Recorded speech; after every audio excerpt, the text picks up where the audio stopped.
visitando, levante a mão assim, por favor. Isso, tem alguns visitantes, fique à vontade, que Deus abençoe sua vida. Carta de Paulo a Filemon, epístola de Paulo a Filemon. Abra sua Bíblia, todos.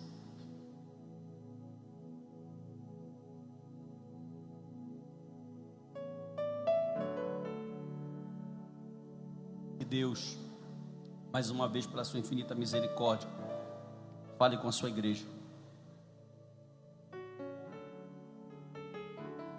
Enquanto você está procurando, vou aproveitar aqui para dar os anúncios da semana. Quarta e sexta-feira nós temos culto do meio-dia, tá? Das 12 às 13h30 até 13h40 no máximo. Quinta-feira nós temos culto e quinta-feira nós fomos tremendamente abençoados aqui nessa casa de oração no culto. Quem não veio, como o Rafael disse, perdeu. Toda quinta, 19h30, tem culto aqui também. Terça-feira, nosso culto de ensino, tá? 19h30, chegue cedo, vamos aprender a palavra do Senhor sempre. Sexta-feira tem culto do meio-dia, como eu já disse. Sábado, volta o retorno do curso teológico, a turma da manhã e a turma da noite, turma da tarde. Amanhã 9h15 e da noite 17 horas, da tarde 17 horas. Domingo 8 horas da manhã nós temos escola bíblica dominical. Amém? Se você quer ser abençoado, quer crescer na graça e no conhecimento, frequente escola bíblica. Você vai ser um crente diferente. Domingo 18 horas o nosso grande culto da família e você é nosso convidado especial.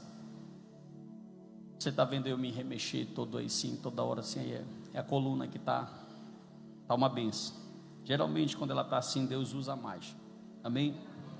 Filemon, epístola de Paulo a Filemon, versículo de número 1, a gente vai falar dessa carta. Essa carta ela tem 335 palavras no grego original, 335 palavras somente.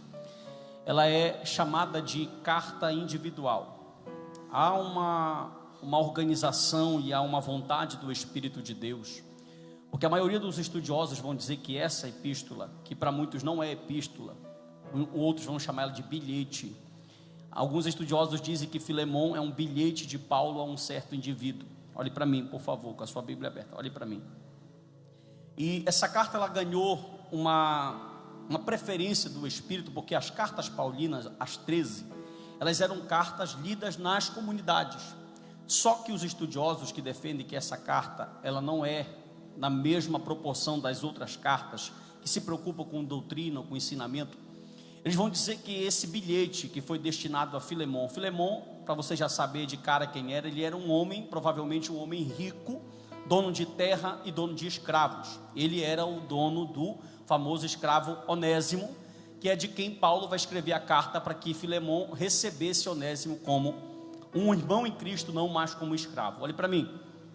Provavelmente Filemon aceitou a Cristo entre os anos de 50 a 54 depois de Cristo, na primeira ou na segunda, ou melhor, na viagem missionária de Paulo em Éfeso.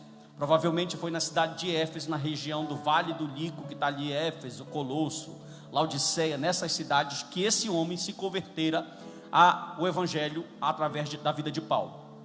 Quando Paulo escreveu essa carta, vão nascer várias hipóteses, e as hipóteses principais são que essa carta foi escrita no ano de 60 depois de Cristo, tanto que o versículo de número 9, Paulo vai se referir, eu Paulo, o velho, olhe para mim, daqui a pouco nós vamos analisar ela já, olhe para mim por favor, e Paulo vai se declarar velho. Então Paulo não é mais um garoto que está começando a caminhar da vida cristã. Paulo já é um senhor maduro de idade, que agora está escrevendo com muita maturidade, para que esse cooperador, como ele vai falar, vai definir Filemon como um cooperador. Isso é típico paulino, tá? A saudação, meus cooperadores, e é muito lindo de ver nessa carta que Paulo está preso, e mesmo preso, nenhuma vez você vai ver nas 13 epístolas, nenhuma vez ele vai dizer que ele é preso de Cesareia, que ele é preso de Roma, que ele é preso de Filipe, que ele é preso de Herodes. Ele vai dizer, eu Paulo, prisioneiro de Cristo.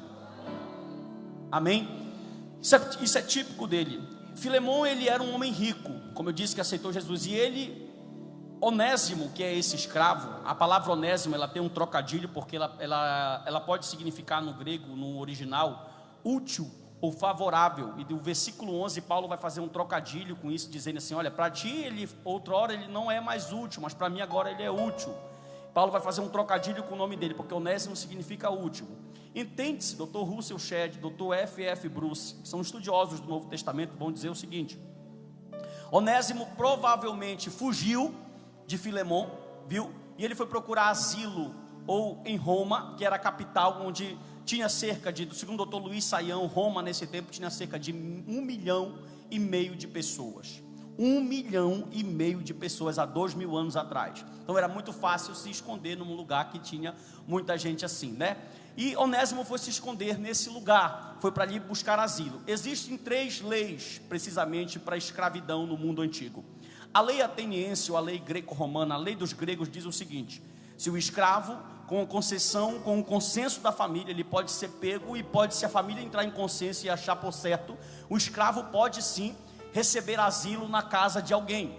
Mas a lei romana diz o seguinte, que se alguém escondesse um escravo, preste atenção no contexto para você entender, se alguém escondesse um escravo na sua casa, essa pessoa teria que pagar ao dono do escravo todos os dias de trabalho que o escravo furou. Ou seja, se um escravo ficasse na tua casa, segundo a lei romana, 1 mês, você que teria que pagar ao dono do escravo 1 mês de trabalho, porque você estava cobertando. Isso era o que a lei romana dizia. Diferente da lei da Grécia. A lei da Grécia dizia que se tivesse consenso, você poderia sim guardar um escravo lá. Só que os escravos no mundo antigo, há um muro numa cidade chamada Delfos, as ruínas de Delfos hoje, onde lá tem vários nomes de escravos. Por quê? O que eles faziam? Olhe para mim. Eles pegavam o dinheiro do seu salário, ou com o dinheiro que eles conseguiam, e chegavam lá com os deuses, Apolo, Poseidon, a quem um templo fosse tributado, e lá eles pagavam a esses deuses, e os sacerdotes desse templo oficializavam a liberdade, a alforria desses escravos. Então o escravo poderia nesse contexto trabalhar muito e conseguir ser livre, e conseguir ser um homem livre. Só que Paulo vai agora revolucionar isso. Está estreito hoje, irmão, mas tudo bem. Olha só, Paulo ele vai revolucionar. Por que, pastor Narciso? Olhe para mim, por favor, deixa o irmão fazer o trabalho dele, não tire sua atenção daqui. Paulo vai fazer algo que nunca aconteceu nem na lei greco-romana, nem na lei da Grécia, nem na lei de Roma, muito menos na lei litúrgica religiosa. Paulo vai pedir que Filemon receba Onésimo.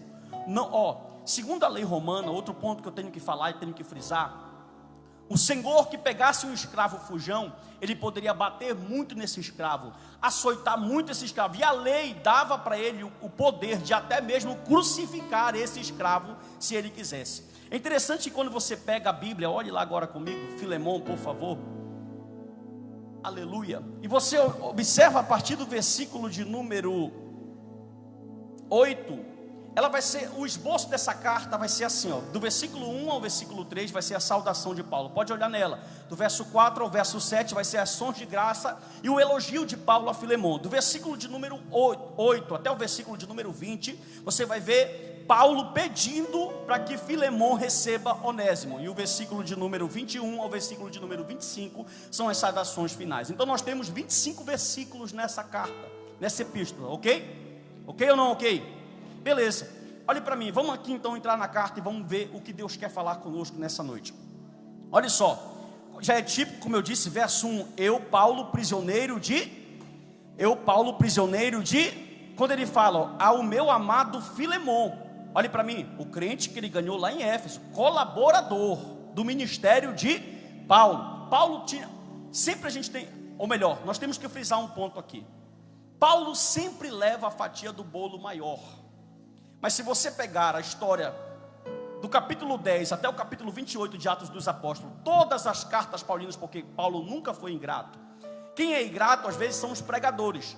Paulo vai enumerar e vai falar todas as vezes dos seus colaboradores, porque Paulo nunca fez missões sozinhos. Tinha Epáfras, tinha Silas, tinha Marcos, tinha João Marcos, tinha Tíquico, Áquila, Príscila, Lídia e assim sucessivamente. E Paulo sempre falando aqui, um desses contribuintes era Filemon, ao meu amado Filemon, Quando você vê o versículo de número 4 ao versículo de número 7, olhe para mim, ainda não, quando eu pedir na Bíblia, você olha na Bíblia. Do 4 ao 7, você vai ver Paulo com uma estratégia. O que, pastor? Ele quer amansar Filemon. Por quê? Porque Paulo está preso. Paulo está o quê? Está o quê? Primeiro que você precisa entender, pena para escrever uma carta, papiro ou pergaminho e tinta não é barata, tá? Então Paulo não está mandando essa carta aqui em vão. Há alguns estudiosos que vão dizer que Paulo estava, olhe para mim, irmão, em nome de Jesus, deixa o povo chegar. Paulo estava na região de Colossos. De quê? Mas Paulo não estava em Colossos. É unânime dizer que Paulo estava em Roma. E Paulo sabia que ali Deus tinha uma obra muito grande a fazer através da vida de Filemon. Porque Paulo, escute isso, Paulo cria na transformação que o evangelho pode causar na vida de um ser humano. Irmão, e olha quão difícil é no mundo pagão, antigo, no mundo de escravidão, no mundo que ter escravos é sinal de bênção de Deus. Já pensou isso? Paulo vai entrar com o cristianismo. Olha como o cristianismo é um quebrador de paradigmas, de dogmas e de fronteiras. Eu, Paulo, prisioneiro de Cristo, ao meu amado irmão Filemon, nosso colaborador. Esse versículo, no final do verso 1, leia lá, nosso colaborador. Então a gente já percebe pelo texto e pelo contexto que eu acabei de aplicar, que Filemon é um colaborador do ministério paulino. Versículo de número 2, a irmã Áfia. A maioria dos estudiosos dizem que Áfia era mulher de Filemon, porque ela vem logo em seguida ao nome dele, mas isso é apenas uma hipótese. Aí ele vai dizer no verso de número 4, olhe para mim, dou graças ao meu Deus. Leia lá por favor em voz alta, 1, 2, 3. De novo, 1, 2, 3. Olhe para mim, por que dou graças ao meu Deus? O mundo é helênico. Lá quando você escreve uma carta, você escreve assim, fulano de tal, dou graças a Apolo, Deus do sol. Fulano de tal, dou graças a Poseidon, Deus dos mares. É muito comum você receber uma carta com a saudação do Deus que a pessoa crê. E Paulo não é diferente. Ele vai escrever a carta e vai dizer, eu, Paulo, ao meu amigo, ao meu cooperador Filemon, dou graças ao meu Deus, aleluia. E ele vai entrando no assunto. Do verso 4 ao verso 7, como eu disse, ele vai amansar Filemon, porque Paulo vai pedir algo que parece, na cabeça de uma pessoa que tem um escravo, é impossível. Preste atenção para mim, olhe para mim para você ter o raciocínio. Se você tivesse um escravo e Onésimo saiu de lá da casa de Filemon, não com pouco dinheiro, para ele sair, meu irmão, de Colossos e ir para Roma, pega o mapa para te ver quão longe é isso. Será que ele estava com medo? Ele estava com muito medo. Ele sabia que a cabeça dele estava a prêmio. Ele sabia que a qualquer momento ele poderia morrer. E com certeza Filemon botou uma polícia, um pessoal elitizado atrás de Onésimo.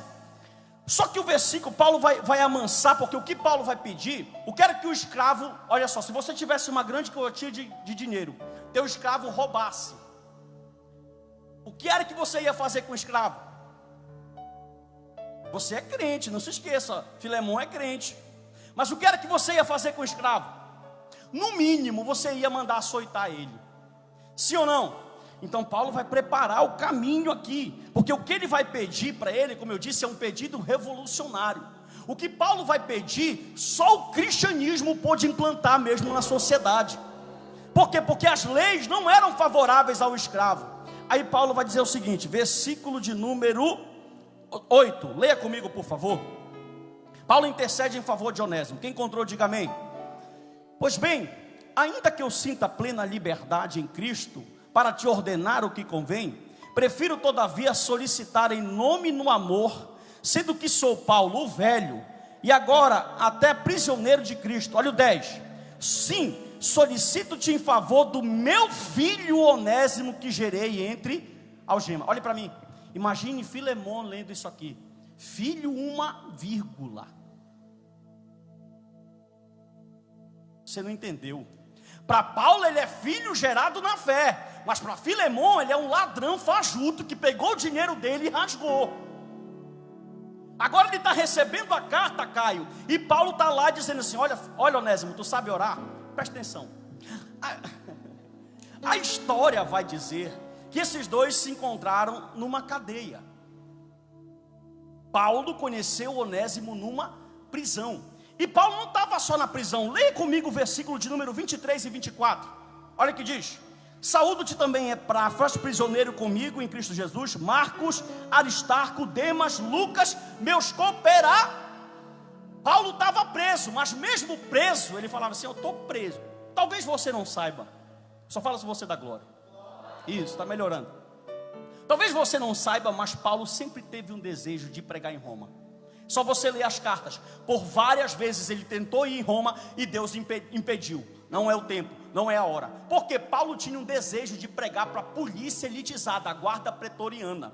Quem aqui já entrou no condomínio de luxo ali, no Vila Cristal, no Vila Firenze, para falar com o rico e para falar de Jesus? Ah, tu baixa a mão agora, é? Sim, eu estou brincando, meu filho. Vai lá que Deus é contigo. Amém? Ele ficou da cor da parede agora. Olha só, presta atenção para mim. Por que eu disse isso? Porque é dificultoso. Não é fácil você ter acesso a essas pessoas. Olha como Deus fez com Paulo. Deus falou assim: Paulo, tu vai ser preso. Você já viu Roma pegar uma casa particular? O que era que Roma fazia com o prisioneiro? Ainda mais daquele que fosse contra Augusto César, e Paulo era um. Roma não gostava de judeu e de cristão. Por quê? Porque o judeu não reconhecia César como Deus. E o cristão pior ainda, só Cristo é o Senhor. Então Roma já tinha problema religioso com judeus e com cristãos. Olhe para mim. Quando Paulo teve... Agora eu te pergunto, o que é que Roma faria com pessoas que são contra o império? O que você acha que ele faria com eles? Matavam, colocavam corrente no pé, açoitavam, mandavam embora. Sim ou não? Sabe o que Roma faz com Paulo? Nós vamos pagar uma casa para ti. Ô irmão, ajuda o pregador. Tu vai ficar lá durante 2 anos. O governo vai pagar tudo: comida, estadia, casa. Tu vai poder receber pessoas. A gente ainda vai deixar tu em turno de 8 em 8 horas com a polícia elitizada. Imagina você 8 horas preso com o homem mais safro de Bíblia da terra. No que vai dar isso? Tá, essa é uma outra mensagem, eu já preguei aqui, não é para hoje. Presta atenção. Então Paulo está lá. E nesse momento que Paulo está na cadeia, na cela, por algum motivo, Onésimo se converte. Isso, irmão. Olhe para mim, Onésimo se converteu. E quando a gente se converte de verdade, quando eu começo a sentir o arrepio, é que o negócio já está começando a ficar fino. Olhe para mim, quando a gente se converte de verdade, pecados ocultos, eles são confessados. De repente Onésimo está lá, batendo um papo com Paulo, Paulo contando alguma viagem missionária com ele, enfim, posso criar um enredo aqui, mas não tem tempo. E de repente Onésimo fala assim: Paulo, quero confessar um pecado. Diga, Onésimo, tu acha que eu consegui vir de lá de Colosso até Roma com qual dinheiro?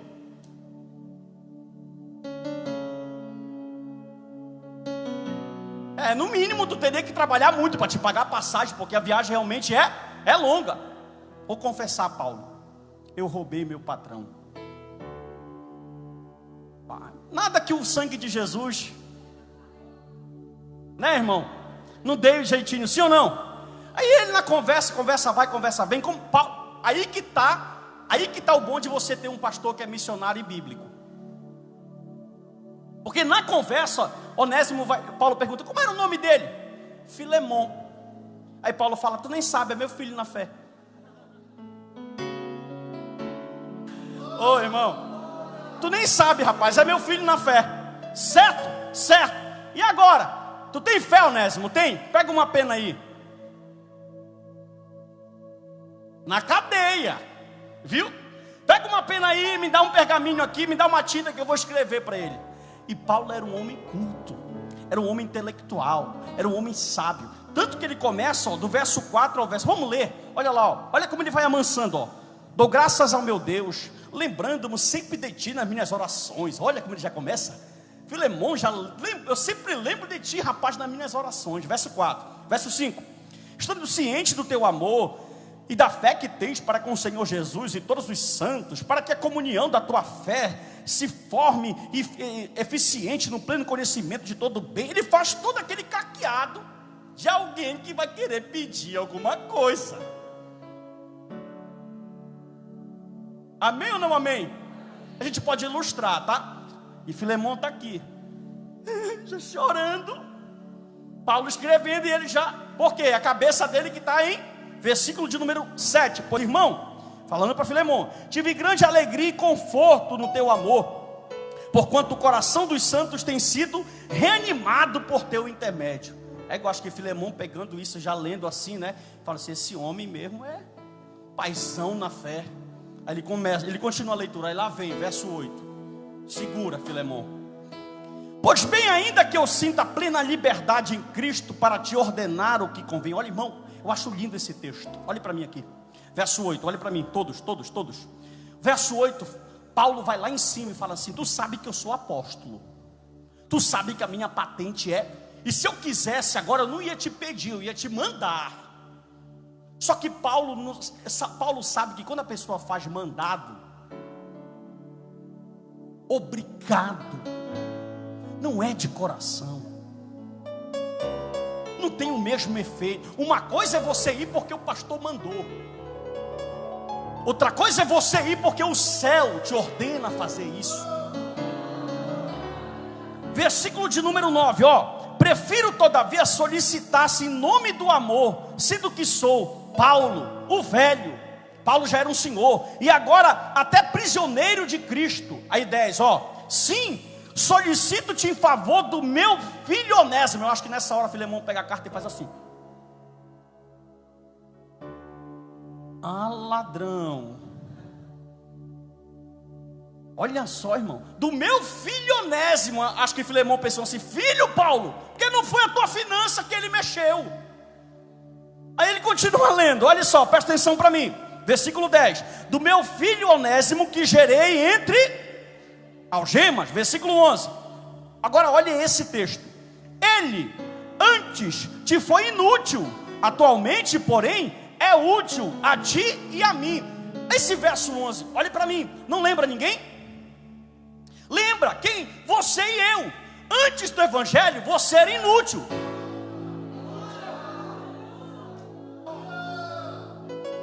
Sim ou não? Antes do evangelho você era inútil. Mas agora, após a graça de Deus ter te alcançado, Paulo vai amaciando dizendo: olha, Onésimo, eu sou apóstolo, eu tenho autoridade, mas eu vou conversar contigo no amor. Sabe, Onésimo, meu filho na fé, gerei em algemas. Eu sei que ele foi inútil para ti, mas agora ele é útil para mim e é útil para ti. Olhe para o seu irmão de longe aí, de longe, e diga assim para ele: o evangelho, diga, irmão, o evangelho tem poder de tornar o inútil útil. Diga: o evangelho tem poder de pegar as coisas inúteis.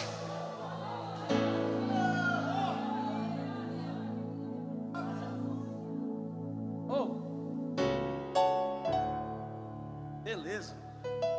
Olha só, já estamos terminando. Presta atenção que está gostoso aqui o negócio. Vamos lá. Versículo de número 12. Eu te envio de volta em pessoa, e quero dizer com o meu próprio coração, eu queria conservá-lo comigo. Paulo está falando assim: olha, Filemão, eu estou precisando desse cabra aqui. Só que eu sei que ele não é meu, ele é teu. Então eu estou enviando ele para ir, porque ele tem uma dívida para pagar contigo. Porque para entrar no céu, não entra brigado.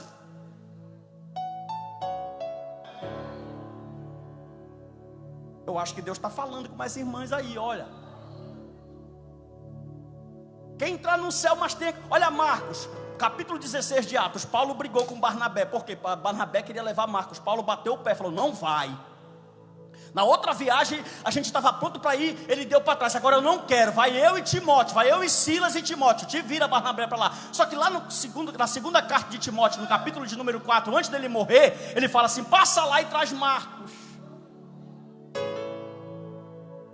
Porque Paulo sabe que se não liberar perdão... Sabe o que eu acho incrível, irmão? Vou falar, posso falar? Eu acho incrível que tem irmãos que estão esperando o anjo de fogo aparecer para ele pedir perdão.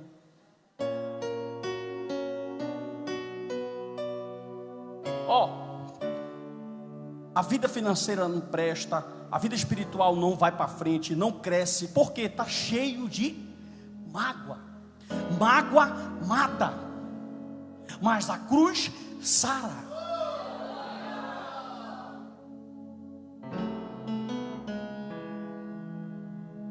Versículo de número 14. Olha esse texto aqui. Nada, porém, quis fazer sem o teu consentimento, para que a tua bondade não venha a ser como por obrigação, mas de livre vontade. Vou repetir. Nada, porém, quis fazer sem o teu consentimento, para que a tua bondade não venha a ser porque eu estou te mandando. E não adianta tu ir pedir perdão lá porque eu falei.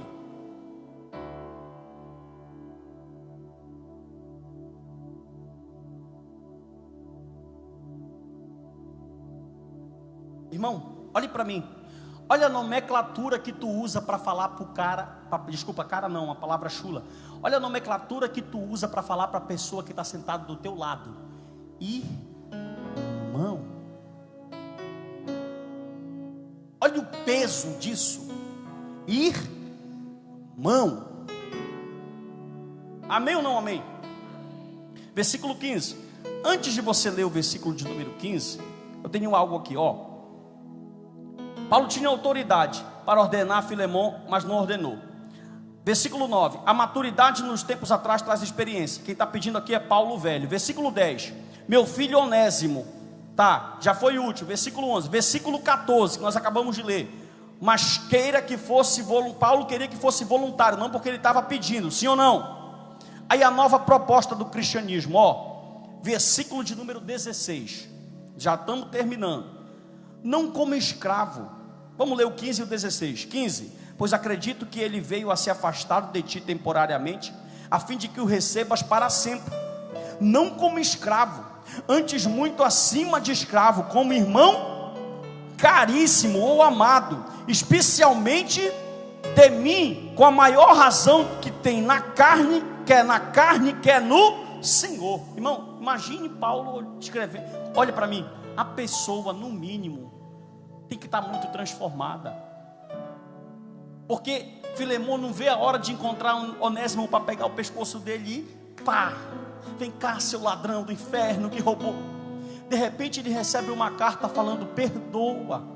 Agora Paulo está dizendo assim, ó, olha essa loucura de Paulo. Por que loucura? Porque a lei dizia que o escravo tinha que ser açoitado, que o escravo tinha que morrer. Agora Paulo está mudando tudo que a lei ordena, tudo que o mundo grego antigo ordena, tudo que Roma ordena, está dizendo, recebe ele, o cristianismo, o Cristo que tu serve, está dizendo para te receber ele agora, não como escravo, mas como um irmão. Irmão, olhe para mim. Você tem tonalidade. Olhe para mim, isso aqui é muito sério, por favor. Você tem tonalidade aqui no pulmão e na garganta para dar o maior glória a Deus, para dizer aleluia, para falar línguas estranhas, para levantar a mão, mas você não tem essa força para perdoar. Isso no mínimo é um farisaísmo e uma religiosidade que nós carregamos. A primeira coisa, olha que coisa louca e forte que eu vou te falar aqui. Quando a gente quer matar alguém, a gente rotula uma pessoa. Esse versículo 14, ele fala de 17, leia, eu te falo por quê. 17. Se portanto consideras companheiro, recebe como se fosse a mim mesmo. Olhe para mim.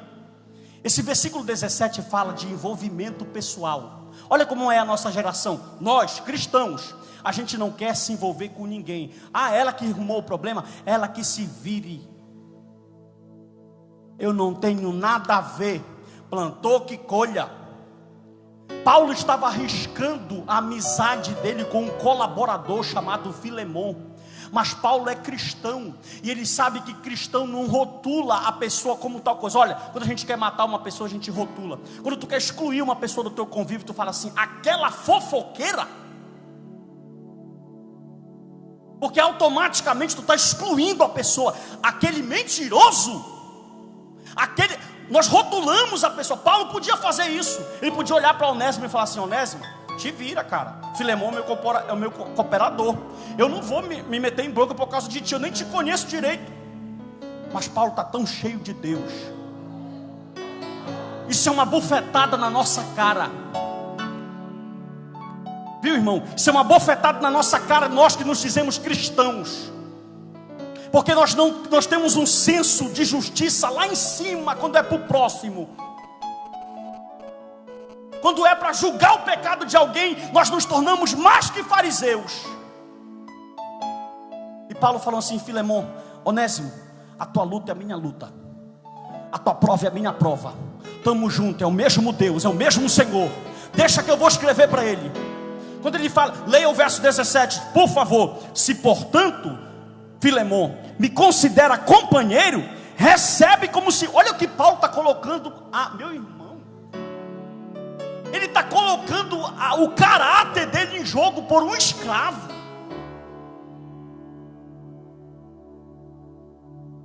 Olha o 18, ele vai mais além no 18, ó. Se algum dano te fez, Filemon, e te deve alguma coisa, lança na minha conta. Aí ele vai dar uma cutucada de leve, olha para mim.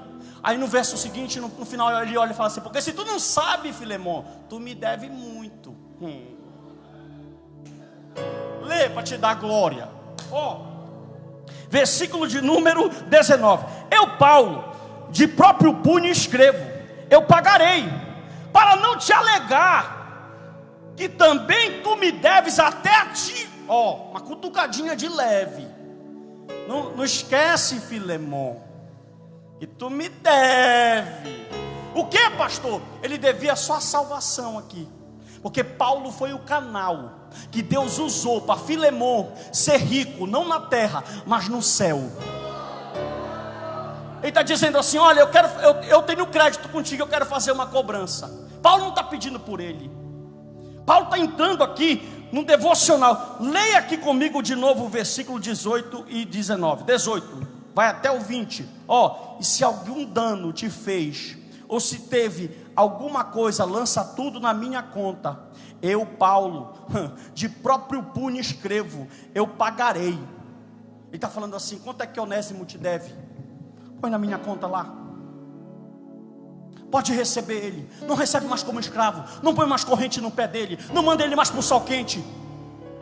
Onésimo agora, Paulo, Onésimo agora, Filemon, é teu irmão em Cristo, com a mesma fé, do mesmo Senhor. Aqui tem teologia da criação. Ele é teu irmão em Cristo. O mesmo Deus é pai de vocês dois. Olha como ele termina. Aí ele fala assim, versículo de número 21. Certo como estou da tua obediência, eu te escrevo sabendo que tu farás mais do que eu estou pedindo. Aí ainda diz mais, põe água no feijão. Versículo 22, não, tu não entendeu, leia, olha, ele fala assim, e ao mesmo tempo, me prepara também uma pousada. Ele está falando assim, olha, Onésimo está indo na frente, e põe água no feijão, que daqui a pouco eu estou lá. Mas espera, Paulo não está preso.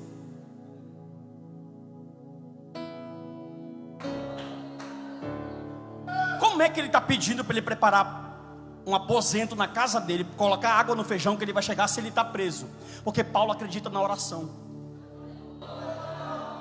Não entendi, pastor, então lê o verso seguinte que tu entende. Verso 22. E ao mesmo tempo, prepara-me também uma pousada, pois espero que por vossas orações... Paulo está dizendo assim, olha, põe água no feijão, eu sei que vocês estão orando, eu vou sair dessa e eu vou aí dar glória a Deus e aleluia com vocês no culto.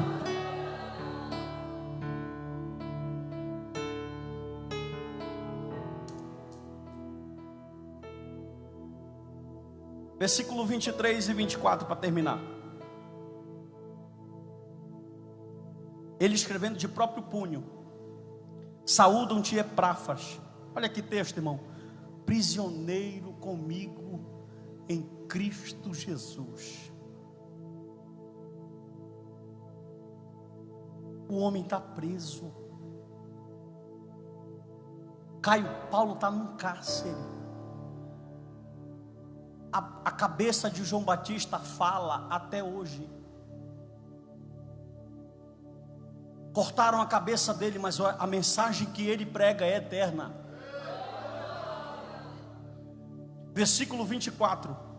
Marcos, Aristarco, Demas e Lucas, meus co-opé. Filemon, está todo mundo aqui preso. Mas o evangelho não pode ser preso.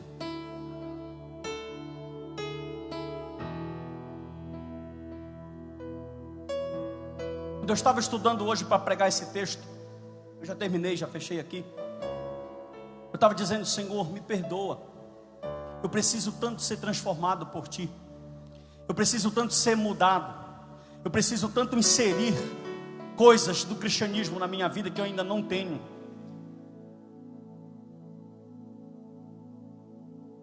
Ah, se a salvação não fosse pela graça, irmão, todos nós estaríamos condenados. Já pensou se Deus rotulássemos nós, quem nós somos? Porque Deus conhece os defeitos que eu não conheço, que você tem. E Deus conhece os defeitos que eu tenho, que você não sabe. Já pensou se Deus olhasse para nós e dissesse assim: tu és isso, isso, isso. Paulo está falando em outras palavras para Filemon: Filemon, eu, tu, Onésimo, Marcos, Epáfras, estamos todos na mesma condição. Todos nós éramos inúteis.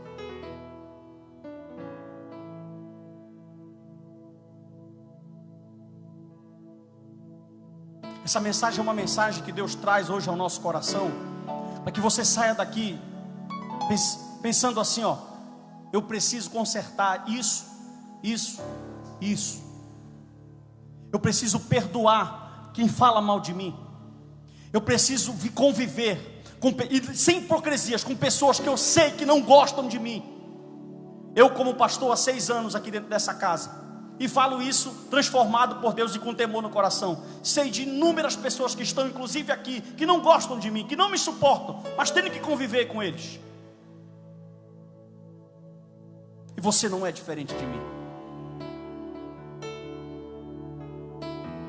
Quando nós olhamos, irmão, pelo que Cristo fez por nós, quem aqui gostaria de pegar sua reputação, que leva anos para conquistar, e querer pegar essa reputação e colocar em xeque por uma pessoa que nem conhece? Paulo fez isso. Por quê? Porque Paulo, com a sua velhice, entendeu uma coisa: que o que Deus está interessado não são em títulos, não são no que você tem, no que você é, no que você possui. Deus está interessado como é que está o teu coração.